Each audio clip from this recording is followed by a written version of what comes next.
نحمدہ ونصلی ونسلم علی رسولہ الکریم اما بعد فاعوذ باللہ من الشیطان الرجیم بسم اللہ الرحمن الرحیم۔ بے اجازت جن کے گھر میں جبرائیل آتے نہیں، قدر والے جانتے ہیں قدر و شان اہل بیت۔ میرے دوستو، آج میں آپ کے سامنے دنیا احادیث کی ایک مشہور حدیث پیش کرنا چاہتا ہوں، جو مشہور ہے حدیث جبریل کے نام سے۔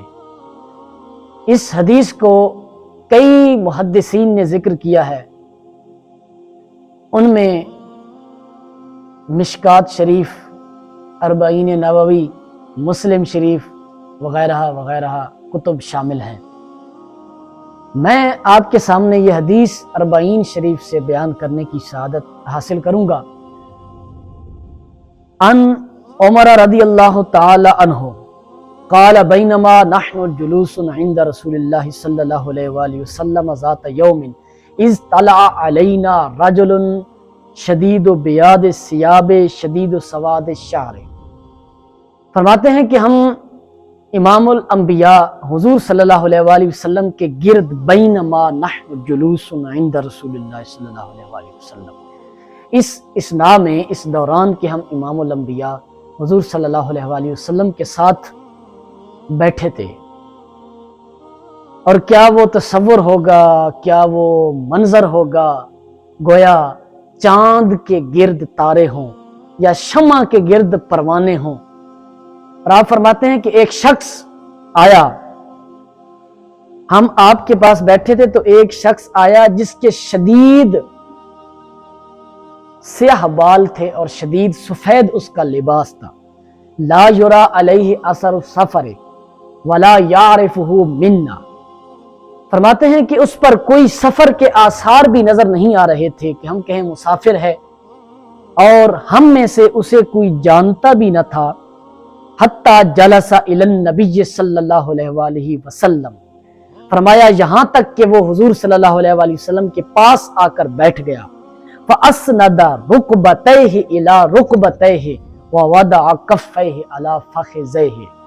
فرمایا کہ پھر وہ ایسے ادب سے بیٹھا کہ فَأَسْنَدَ رُكْبَتَيْهِ إِلَى رُكْبَتَيْهِ، کہ اپنے گھٹنے آپ کے گھٹنوں سے ملا لیے، اور وَوَضَعَ كَفَّيْهِ عَلَى فَخِذَيْهِ، جیسے بندہ اتحیات میں بیٹھتا ہے اس طرح سے وہ با ادب ہو کر بیٹھ گیا۔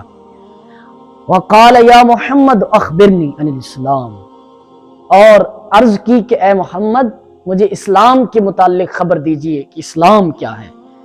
تو امام الانبیاء نے جواب دیا، الاسلام ان تشہد اللہ الہ الا اللہ وان محمد رسول اللہ وتقیم الصلاۃ وتؤتی الزکاۃ وتصوم رمضان وتحج البیت ان استطعت الیہ سبیلا۔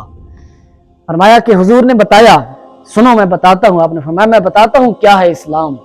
آپ نے فرمایا اسلام یہ ہے کہ تو گواہی دے اللہ ایک ہے، محمد اس کے رسول ہیں، اور تو نماز قائم کرے، اور تو زکوٰۃ ادا کرے، اور تو روزہ رکھے، اور تو حج ادا کرے۔ گویا کہ آپ نے 5 ایمانیات میں جو چیزیں شامل ہیں وہ آپ نے بیان فرما دی۔ اس کے بعد پھر سائل نے ایک عجیب بات کی، اس نے کہا قال صدقتا، اس نے کہا جی آپ نے سچ کہا۔ تو حضرت عمر فرماتے ہیں فَعَجِبْنَا لَهُ يَسْأَلُهُ وَيُصَدِّقُهُ، ہم نے اس بندے پر تعجب کیا کہ یار یہ کیسا سائل ہے کہ خود ہی سوال پوچھتا ہے اور خود ہی تصدیق کرتا ہے۔ تو یہ عجیب بات ہے، تصدیق تو وہ شخص کرتا ہے کہ جو امتحان کے طور پر سوال پوچھتا ہے، یا جو شخص علم کے اندر مافوق ہو وہ دوسرے کی تصدیق کر سکتا ہے۔ تو یہ کون شخص ہے آیا بھی سائل بن کر ہے، اسودہ رکبتہ لا رکبتہ، آیا بھی سائل بن کر ہے، اتنی عاجزی سے سوال کیا اور پھر تصدیق بھی کرتا ہے۔ کہتے ہیں خیر اس نے پھر سوال کر دیا، قال فاخبرنی عن الایمان، اس نے عرض کی یا رسول اللہ مجھے ایمان کے متعلق بتائیے۔ تو حضور صلی اللہ علیہ وسلم نے بتایا، قال ایمان کیا ہے؟ قال ان تؤمن باللہ وملائکتہ وکتبہ ورسلہ والیوم الآخر وتؤمن بالقدر خیرہ وشرہ۔ قال صدقت، حضور نے فرمایا ایمان یہ ہے کہ بھائی تو ایمان لائے اللہ تعالیٰ پر، اس کے فرشتوں پر، اس کی کتابوں پر، اس کے رسولوں پر، یوم آخرت پر، قدر پر، تقدیر پر، اچھی بری تقدیر پر تو ایمان لائے۔ قال صدقت، پھر اس نے کہا جی آپ نے سچ کہا۔ یہاں ایک میں بات بیان کرنا چاہتا ہوں، ایک بار اس نے پوچھا کہ اسلام کیا ہے، دوسری بار اس نے پوچھا کہ ایمان کیا ہے، تو پتہ چلا کہ ایمان اور اسلام دو الگ الگ چیزیں ہیں۔ جیسا کہ قرآن مجید میں بھی اللہ تعالیٰ نے فرمایا قالت الاعراب آمنا قل لم تؤمنوا، اللہ تعالیٰ نے فرمایا کہ اعرابی بولے کہ ہم ایمان لائے، تو اللہ تعالیٰ نے فرمایا کہ تم ایمان نہیں لائے، تم ایسا نہ کہو کہ ہم ایمان لائے، ولیکن قولوا اسلمنا، بلکہ کہو کہ ہم اسلام لائے۔ تو محدثین یہاں بیان فرماتے ہیں کہ اسلام کا تعلق ظاہر سے ہے اور ایمان کا تعلق قلب سے ہے، اس لیے اللہ تعالیٰ نے یہاں حدیث پاک میں فرمایا ان تؤمن باللہ، ادھر فرمایا ان تشہد اللہ الہ الا اللہ، ادھر فرمایا ان تؤمن باللہ۔ تو اس کے متعلق کیا محدثین فرماتے ہیں کہ ان المنافقین کانوا یصلون ویصومون ویتصدقون، فرمایا کہ وہ ظاہری طور پر صدقے دیتے تھے، اپنے نمازیں قائم کرتے تھے، سب کچھ کرتے تھے، اس کا تعلق ظاہر سے تھا، ظاہری طور، اسی لیے اللہ تعالیٰ نے فرمایا کہو ہم اسلام لائے، ایمان کی بات نہ کرنا، تمہارے اندر ایمان نہیں ہے۔ پھر اس نے سوال کیا قال فاخبرنی عن الاحسان، اے اللہ کے رسول مجھے احسان کے متعلق خبر دیجئے۔ قال، حضور صلی اللہ علیہ وسلم نے جواب دیا، قال احسان کیا ہے؟ قال ان تعبد اللہ کانک تراہ فإن لم تکن تراہ فإنہ یراک، فرمایا کہ احسان کیا ہے کہ تو اللہ تعالیٰ کی عبادت اس طرح کرے کہ جیسے تو رب کو دیکھ رہا ہو۔ یہ مقام اولیاء ہے، یہ مقام صوفیاء ہے، یہ بڑے لوگوں کا مقام ہے۔ فرمایا اگر یہ تجھ سے نہ ہو سکے ان تعبد اللہ کانک تراہ فإن لم تکن تراہ فإنہ یراک، فرمایا اگر یہ تجھ سے دل میں یہ نظریہ تمہارے دل میں جازم نہ ہو سکے کہ تو رب کو دیکھ رہا ہے، تو پھر اتنا ضرور کرنا کہ یہ بات دل میں بٹھا کر اللہ کی عبادت کرنا کہ تیرا رب تجھے دیکھ رہا ہے۔ اس کے بعد اس نے پھر سوال کیا قال فاخبرنی عن الساعۃ، فرمایا کہ اللہ کے رسول مجھے قیامت کے متعلق بتائیے۔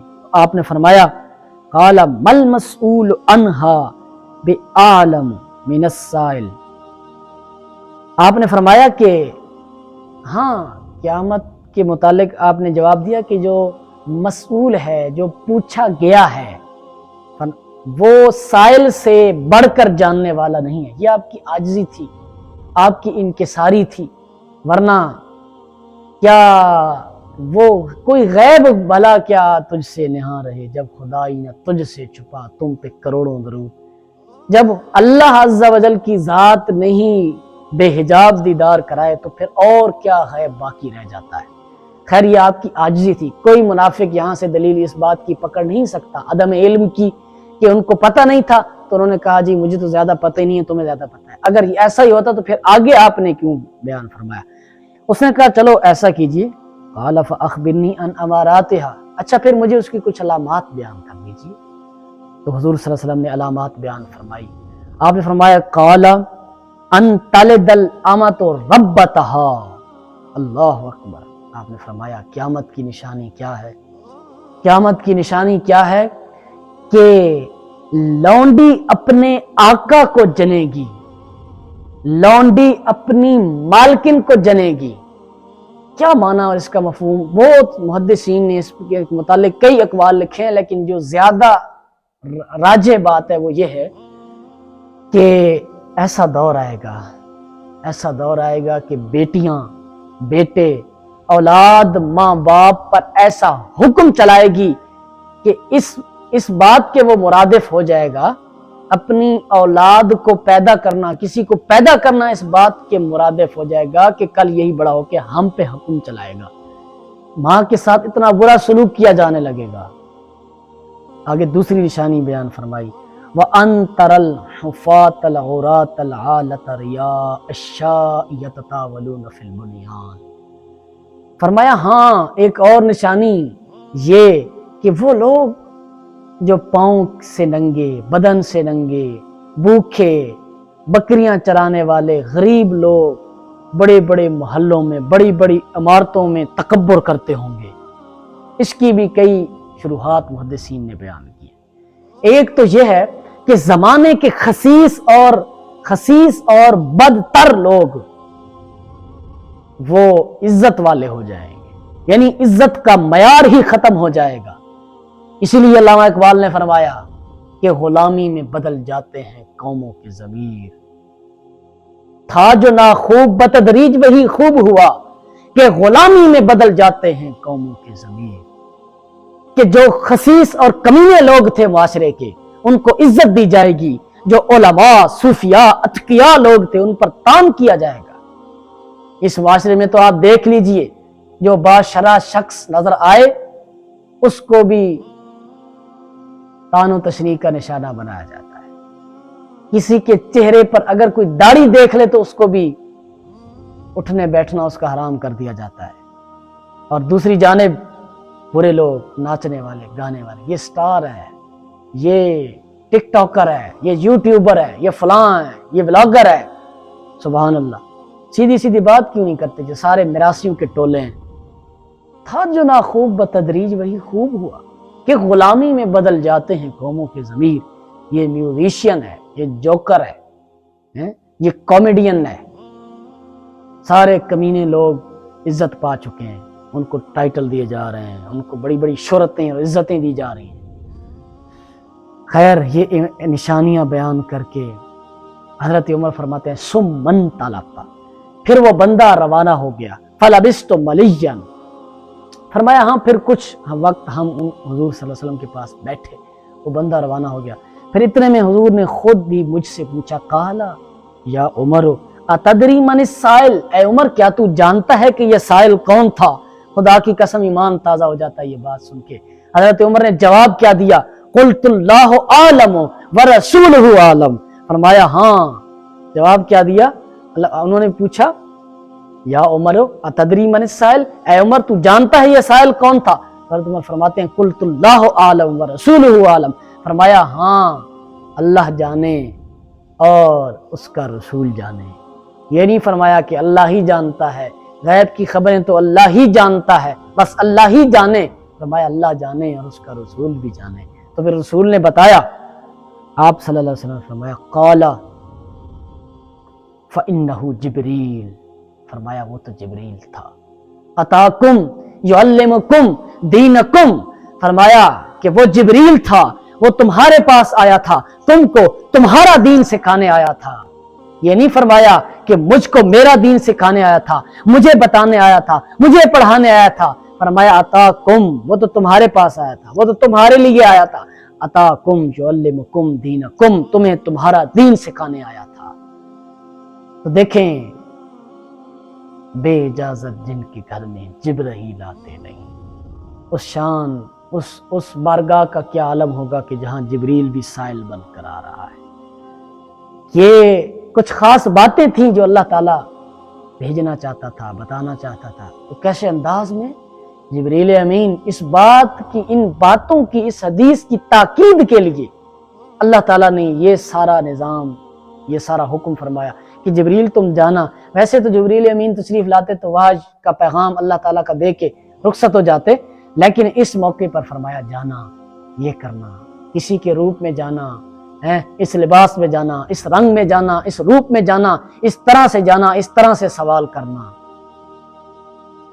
کیا شان ہے ہمارے نبی کی قسم خدا کی کہ جبریل بھی آ رہا ہے تو سائل بن کر آ رہا ہے۔ اللہ تعالیٰ ہمیں امام الانبیاء صلی اللہ علیہ وآلہ وسلم اور آپ کی احادیث مبارکہ کی قدر و قیمت پہچاننے کی توفیق عطا فرمائے۔ وما علیہ الا البلاغ المبین۔